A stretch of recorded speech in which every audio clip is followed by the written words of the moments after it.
esse aqui é você e esse é seu inimigo. A Bíblia o chama de diabo e ele tem uma série de ataques para usar contra você. Ataques diários como a luxúria, a ansiedade. Mas o primeiro ataque que ele usará contra você é um dos piores, porque a maioria das pessoas nem percebe o que está acontecendo. Felizmente, Deus nos colocou 6 peças específicas de armadura que podemos usar para nos defender contra todos os ataques do inimigo. Mas se você não souber o que elas são, ou como usá-las, você não vai sobreviver. Então, qual é o primeiro ataque do diabo? Bem, ele parece com isso. Sim, isso é um piquenique. Esse ataque pode não parecer tão ruim à primeira vista, mas há uma boa chance de que o diabo esteja usando esse ataque para destruir você enquanto você pensa que está apenas aproveitando um dia agradável.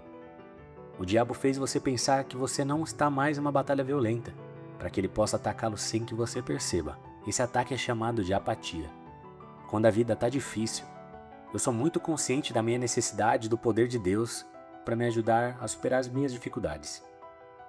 Mas quando ela está fácil e confortável, muitas vezes eu escolho pular aí da igreja ou aperto o botão da soneca no meu despertador várias vezes em vez de acordar para ler a Bíblia. Então, como que eu saio desse transe? É aí que a gente usa a primeira peça da armadura de Deus. A primeira peça da armadura de Deus é o cinto. Quando eu penso em um cinto, penso apenas em algo que segura minhas calças. Mas um soldado romano usava seu cinto para algo completamente diferente. O cinto era usado principalmente para segurar as armas dos soldados, mas também tinha franjas especiais e placas de metal com inscrições para mostrar a que legião do exército romano o soldado pertencia. A Bíblia chama esse cinto de verdade. A verdade é quando o que você pensa realmente se alinha com a realidade. Então, uma mentira é o oposto disso. Como pensar que você está apenas fazendo piquenique, quando na verdade está no meio de uma batalha violenta. Quando colocamos o cinto da verdade, não estamos apenas nos preparando para portar nossas armas espirituais, como a espada, que falaremos em breve, mas também estamos nos lembrando de que somos soldados no exército de Deus. Então, como que você coloca o cinto da verdade na sua vida? Você faz isso começando com um dia de oração simples como essa. Deus, eu sou seu filho e um soldado do seu exército. Ajude-me a estar atento às mentiras do inimigo hoje. Parece tão simples, mas isso realmente vai prepará-lo para perceber pequenos ataques durante o dia. Por exemplo, agora, quando alguém lhe der um elogio, você perceberá se o inimigo está tentando usar esse elogio para fazer você se sentir orgulhoso, ou quando alguém for promovido no seu local de trabalho em vez de você perceberá se o diabo está usando isso para torná-lo amargo. Até algo tão simples como passar pela C&A no shopping, sei lá, pode ser usado para atacá-lo, com pensamentos de luxúria, o que nos leva ao próximo ataque. O inimigo tentará usar a luxúria contra você. A Bíblia diz que um simples desejo de luxúria pode crescer e se tornar algo que vai matá-lo espiritualmente e destruir sua vida. É um ataque que o inimigo usa contra todos. Para mim acontece diariamente. Um pensamento explícito surge aleatoriamente na nossa mente. Não finge que você nunca teve um pensamento como esse. Felizmente, porque eu tô com o cinto da verdade, eu reconheço o ataque. Mas como que eu me defendo contra isso? Isso nos leva à segunda peça da armadura de Deus, a couraça. Os romanos a chamavam de couraça, e ela era usada para desviar as espadas e facas no combate corpo a corpo. Essa aqui é a couraça romana mais antiga já descoberta, e ela protegia órgãos vitais como o coração.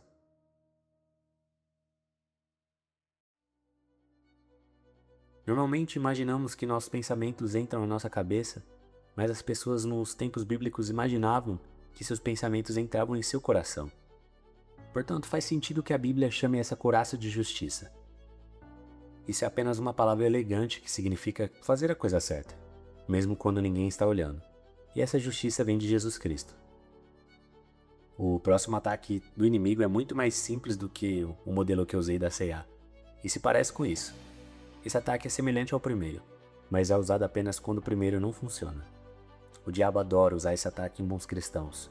Cristãos que não estão fazendo nada de errado, que vão para a igreja, evitam pensamentos impuros e até estudam a Bíblia. Mas às vezes, se o diabo não pode te atacar, ele te faz adormecer, para poder causar estragos nos outros ao seu redor, enquanto você está confortável na cama.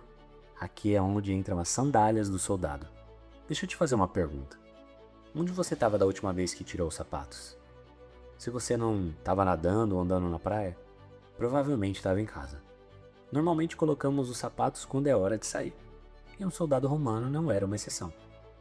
Os seus sapatos tinham uma sola grossa com pequenos cravos de ferro, usados para evitar que os sapatos desgastassem durante a longa marcha para a batalha. Outra coisa interessante sobre os cravos de ferro era o som alto que faziam ao marchar sobre o pavimento na estrada romana. Esse som sozinho já causava terror no ouvido dos inimigos. A Bíblia chama esse sapato de preparação do Evangelho da Paz. Isso significa que, como crentes, não devemos ficar apenas sentados atrás de uma fortaleza, esperando defender contra um ataque. Devemos marchar para a batalha, com um propósito. Esse propósito é o Evangelho. A única coisa interessante sobre essa batalha é que nenhum ser humano é neutro. Ou você está lutando do lado do exército de Deus, ou está cativo ao inimigo. Felizmente, alguém saiu da segurança da bolha cristã para te contar que é um Deus que te ama tanto que enviou seu Filho, Jesus Cristo, para morrer na cruz pelos seus pecados, para que você seja livre do inimigo e se junte ao exército de Deus.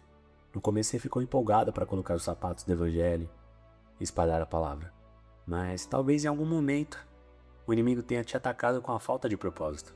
O que você precisa fazer agora é pensar em alguém em sua vida com quem você precisa compartilhar o Evangelho e simplesmente fazer isso. É tão empolgante acordar todo dia com uma missão para Deus, e o diabo não suporta isso.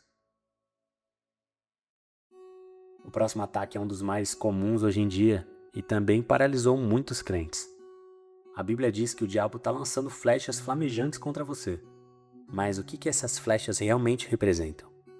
Nos tempos romanos, os exércitos inimigos às vezes mergulhavam suas flechas em algo inflamável. As acendiam e atiravam contra o exército inimigo à noite.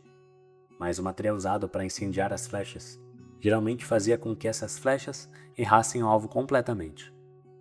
Então, por que os exércitos usavam essas flechas? Uma palavra: medo.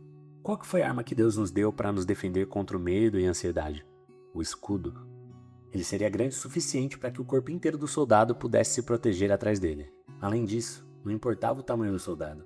Todos os escudos eram feitos do mesmo tamanho, para que o exército romano pudesse se unir e criar um grande escudo, bloqueando os ataques e avançando para o território inimigo como unidade. A Bíblia chama esse escudo de fé. É quando você confia em Deus através de todas as situações, independente do resultado.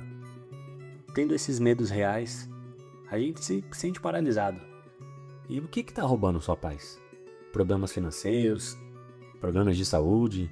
Talvez seja o medo de você nunca alcançar os objetivos que você traçou na sua vida. E são nesses momentos que a gente precisa se ajoelhar e dizer essas 3 palavras poderosas: eu me entrego. Estamos quase chegando à última peça da armadura, que na verdade é uma arma. Vou te mostrar exatamente como usar essa arma para atacar o inimigo em um momento. Mas primeiro, o diabo tem mais um ataque. E esse é o mais mortal de todos. Um espelho enganoso que não mostra quem você é hoje, com toda a sua armadura, mas sim quem você era antes de entrar para o exército de Deus. E se você não tomar cuidado, vai acreditar que a pessoa que vê nesse espelho é quem você é hoje. Eu tenho um amigo que realmente lutou com isso. Em um momento até acreditou que Deus nem a havia salvo. A dúvida é um ataque que o inimigo usará para fazer você atacar a si mesmo, se você não souber como se defender. É aí que entra o capacete. Ele não só protege sua cabeça, mas também seus olhos e boa parte do seu rosto. Por isso, cada capacete foi feito para se ajustar perfeitamente a cada soldado no exército romano. A Bíblia chama o capacete de salvação. A salvação é o presente gratuito de Deus e Ele nos deu através de Jesus Cristo. Significa que Deus te salvou do pecado e fez um lugar especial para você no céu com Ele. Mas você precisa ser lembrado de como e por que foi salvo, para que não comece a duvidar da sua própria salvação e se condene como muitos cristãos fazem. Se você olhasse para o espelho com isso, não teria como duvidar do seu lugar no exército, já que Deus te deu um capacete feito para você e para mais ninguém. Mas agora que você colocou toda essa armadura, é hora de pegar sua arma, a espada do Espírito. Normalmente essa espada tinha comprimento de um antebraço de um soldado e era usada no combate corpo a corpo. Ela era afiada nos 2 lados para poder facilmente cortar o oponente. Os soldados romanos eram especialistas em manusear essa espada, porque quando não estavam em combate direto, passavam muito tempo treinando com ela. Isso desenvolvia sua memória muscular, para que fossem lutadores eficazes na batalha. Da mesma forma, nós cristãos também devemos treinar com nossas espadas. A Bíblia nos diz que a espada é a palavra de Deus. Então, a maneira de treinar com ela é estudando e memorizando, todos os dias. Agora isso pode parecer um pouco controverso, mas eu realmente acredito que o hábito de ler a Bíblia todos os dias é mais importante que o hábito de escovar os dentes todos os dias.